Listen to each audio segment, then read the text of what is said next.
Our new film featuring hand puppets would be called The Irish Giant of Knocknaknee, a story of the Irish puppet rebellion. The title alone is enough to give you a few ideas as to what it would be about. Would it be the Irish War of Independence in the early 20s of the last century? Indeed it is, and right now you will be asking yourselves, well, I've never heard of puppets fighting for independence from the English invader. And I bet you have also never heard of the Great Irish Pigeon Offensive of 1922, when thousands of pigeons took to Irish skies and shat on any English khaki uniforms they could find. Or of the brave Moo War, when Irish cows stampeded English army barracks throughout the land.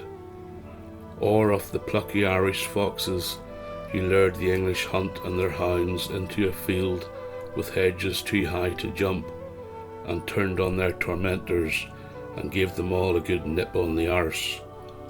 Just as they are all true, so was our story. But first, Victor had to build a village, and what better place to start than a train station?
We searched far and wide for our cast of puppets. King Seamus graciously condescended to play the train driver, and one of his girlfriends came on board to play Maeve, the train driver's wife. She was so convincing in the part that after filming, King Seamus married her. An old biker puppet called Colin travelled by post from England to play Joe, the grizzled old villager who makes poaching. For the pub landlords, we cast Martin and his real-life wife, Mona Gurna. She needed next to no direction and ad-libbed most of her lines. As director, I just had to say to her, "Martin has annoyed you, react." And she did. Indeed, it was hard to shut her up once she got started. Sure, wash those windows, they're bogging, and give yourself a wash while you're at it. And for our narrator, we cast the only talking donkey in the whole of Ireland, Barry. Barry was a joy to work with, as he only consisted of a head and a bit of neck. The Irish giant refused to participate in this making-of film and refused us permission to mention anything about him, except that he is a real Irish giant and he will batter anyone who says otherwise. For the 3 English soldiers, we cast ex-President George W. Bush. George was not amused to learn that he had travelled all the way to Northern Ireland to play a baddie, and he threatened to leave. But we just picked him up and put him in a box and taped it shut. What was he going to do?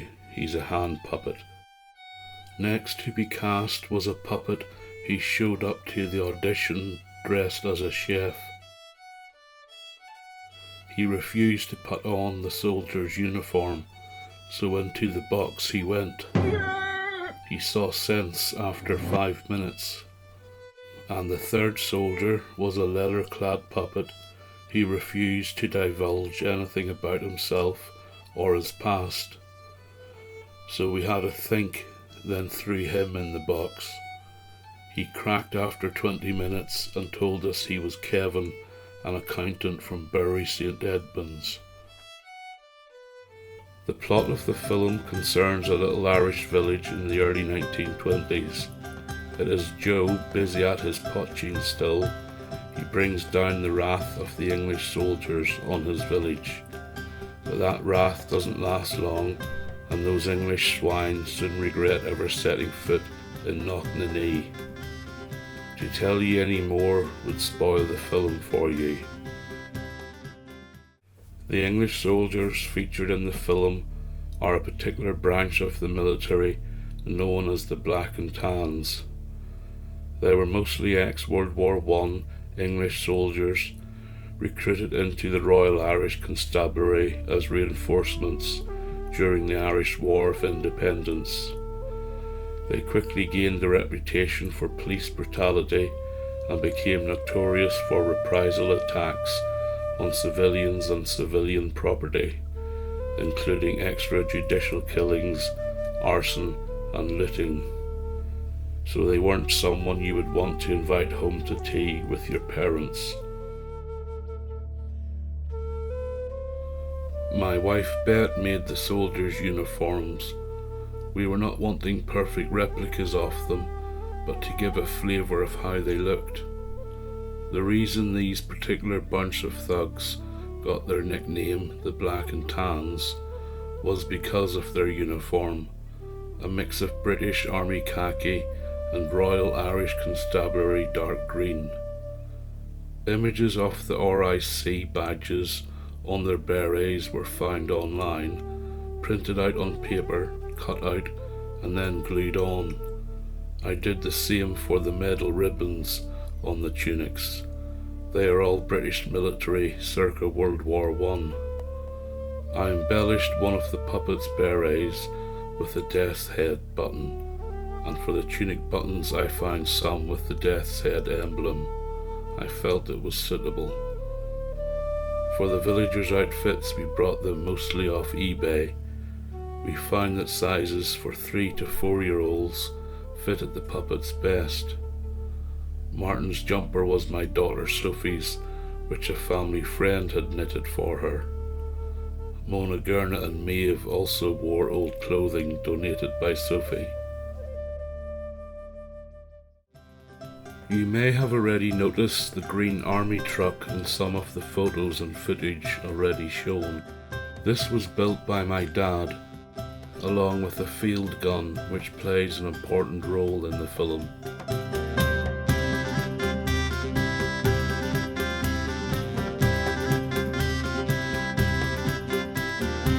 made use of the car pit at my dad's. Him and my eldest brother Trevor used this to work underneath cars. By setting the truck and field gun across the two ramps and using fake grass mats, we were able to have Bet, Sophie, Jacqueline and Jacinta, or puppeteers, work the puppets at head height. It is common practice on hand puppet TV shows and films that the sets are raised off the ground. They each have their own TV monitor connected to the camera shooting their puppet, so they can see in real time all their movements, etc. Of course we could not afford that, so the puppeteers had to contend with me shouting detailed instructions. Well, that was pathetic, Bet. Go again. Get that arm right up. No, you're saying it. Wait till you're bringing the arm down before he speaks. Of course the ungrateful feckers still complained of sore arms. Try and keep your puppet still, Bet. His legs are buckling. It's killing my arm, actually. Can't my arm's bloody aching too. This was the only time we could film this way, as the village set was firmly on the ground, and lots of testing and experimenting was done to try and figure out how to get various shots, whilst keeping the puppeteers hidden. One of the more successful ideas was to have sleeves made with the same material and colour as the jackets worn by the puppets. These would be fitted onto Sophie along with beige puppet coloured gloves, and by holding the puppet in close to Sophie with the puppet's hands behind its back, Sophie's hands became the puppets, and then they were able to carry out various nimble-fingered tasks.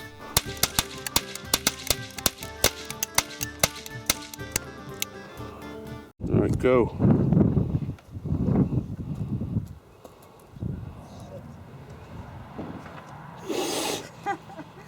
Go. I was head get up and down now, actually.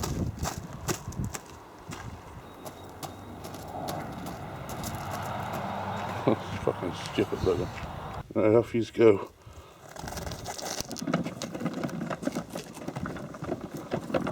No, you don't get, she's in a rut. Go. Keep coming. Right, go.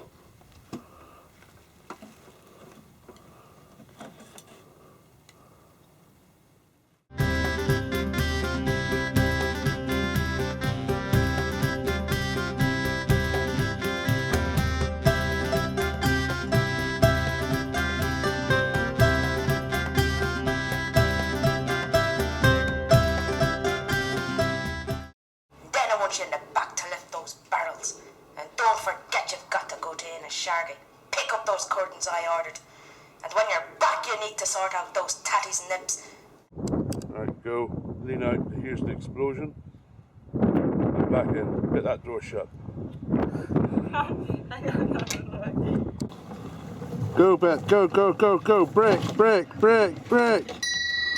Ho-ho! Shit. Go.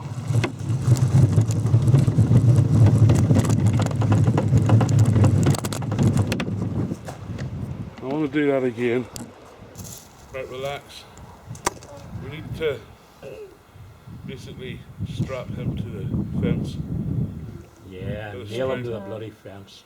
I can see Sophie's head. Get it pushed back that way a bit. You put your head away. Well, that garage and all's in shot. Go on, get pissed off for this. Do you know that? Me too.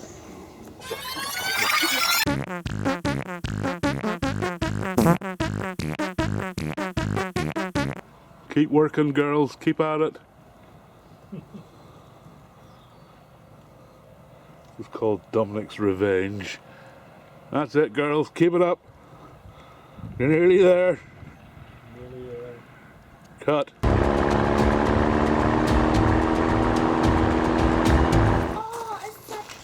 Well, I want to get them on camera in the way. Get him on camera. Where is he? Under the... Hang on. Get him, Dominic.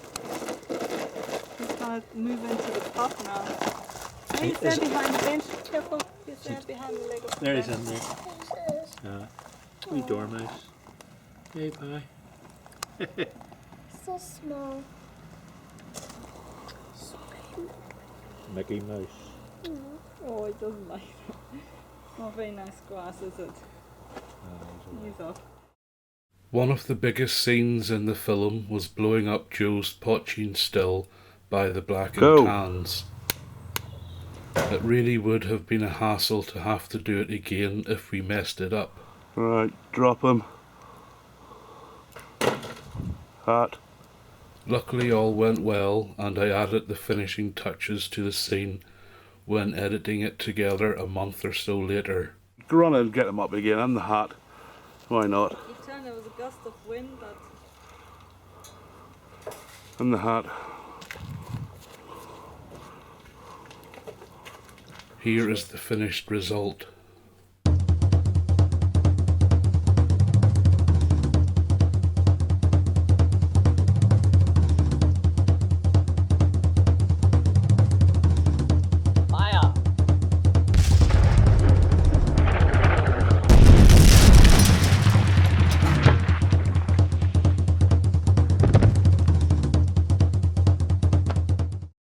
We had shot a ton of footage, sometimes reshooting scenes 2 or 3 times till it was right, but I felt we had made a good wee film.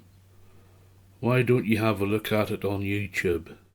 I believe it's the first ever film set in the time of the Irish War of Independence that has been made with hand puppets, plus it's a comedy to boot. Here's the end credits of The Irish Giant of Knocknaknee, which always puts a smile on my face. Haven't seen a donkey by any chance.